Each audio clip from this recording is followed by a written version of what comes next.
Assalamualaikum warahmatullahi wabarakatuh.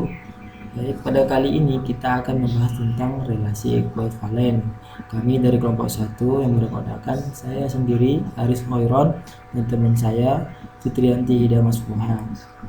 Untuk lebih jelasnya kita langsung lanjut aja ke materi. Definisi 5.1. Suatu relasi disimbolkan dengan T yang terdefinisi dalam himpunan A disebut relasi ekuivalen bila dipenuhi 3 sifat. Jadi suatu relasi bisa dikatakan dengan relasi ekuivalen jika memiliki 3 sifat berikut ini. Yang pertama adalah sifat refleksi, di mana A berelasi dengan A berlaku untuk setiap A elemen A. Yang kedua sifat simetrik. Jika A berelasi B, maka B berelasi A berlaku untuk setiap A, B elemen A. Yang ketiga sifat transitif. Jika A berelasi B dan B berelasi C, maka A berelasi C berlaku untuk setiap A, B, C elemen A. Nah, contoh, misalkan N adalah bilangan berpositif dan A dan B adalah bilangan bulat. Kita katakan bahwa A kongruen dengan B modulo N bila N membagi A min B, yang ditulis seperti gambar tersebut. A kongruen B modulo N. Contoh soalnya, himpunan dari kelas-kelas ekuivalen tersebut disebut himpunan dari bilangan-bilangan bulat modulo N dan ditulis dengan Zn.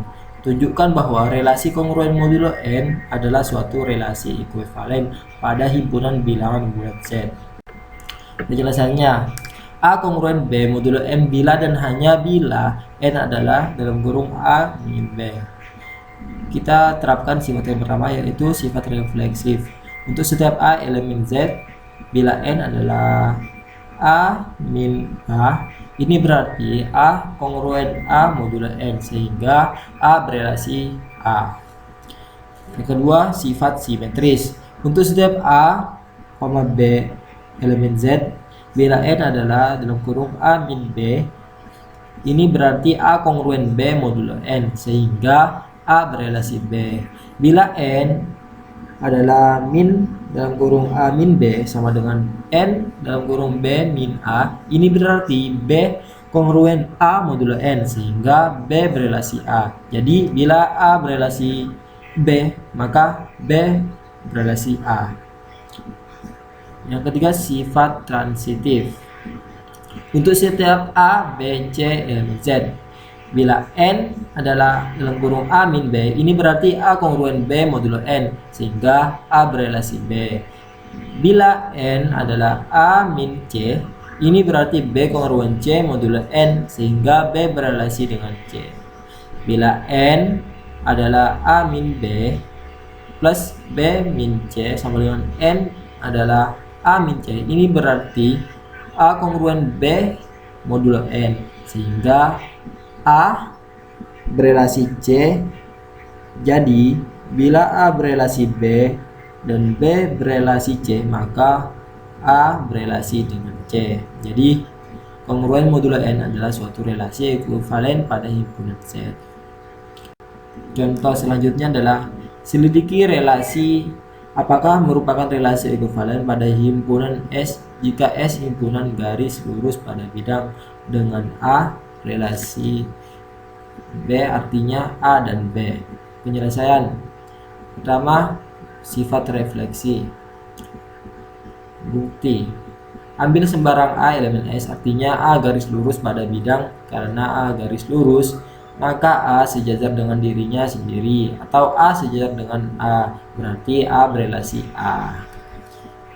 Yang kedua, dibuktikan bersifat simetrik, yaitu A berelasi B, maka B berelasi A. Bukti, A elemen S, A berelasi B, artinya A sejajar dengan B, maka B juga sejajar dengan A, maka kesimpulannya A berelasi B dan B berelasi A. Yang ketiga, dibuktikan bersifat transitif. Dalam kurung A berelasi B dan B berelasi C, maka A berelasi C. Bukti, ambil A, B, C elemen S. Keterangan gading adalah sejajar.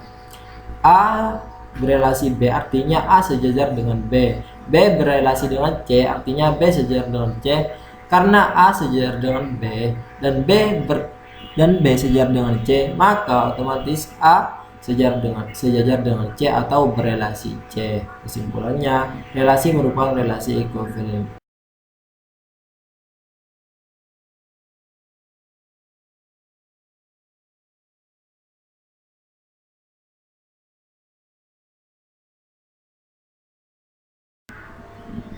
Baik, sekian presentasi dari kelompok kami. Kurang lebihnya mohon maaf. Assalamualaikum warahmatullahi wabarakatuh.